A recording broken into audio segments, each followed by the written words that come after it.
હા, અહીંયા 5-6 મહિનાથી પાણી આવતું નથી અને અહીંયા નગરપાલિકાથી કોઈ એનું કંઈ નિકાલ કરતા નથી અને જલ્દીથી જલ્દી નિકાલ કરે એવી માંગણી છે અમારા રિક્ષાવાળા ભાઈઓની અને દરેક વ્યક્તિઓની.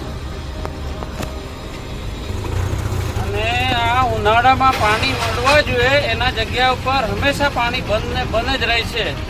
અમે રૂપિયો નાખીએ તો બી પાણી મળતું નથી.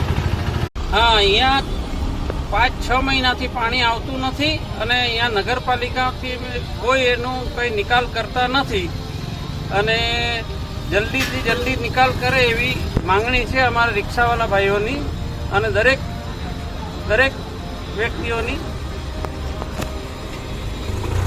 અને આ ઉનાળામાં પાણી મળવા જોઈએ એના જગ્યા ઉપર હંમેશા પાણી બંધ જ રહે છે. અમે રૂપિયો નાખીએ તો બી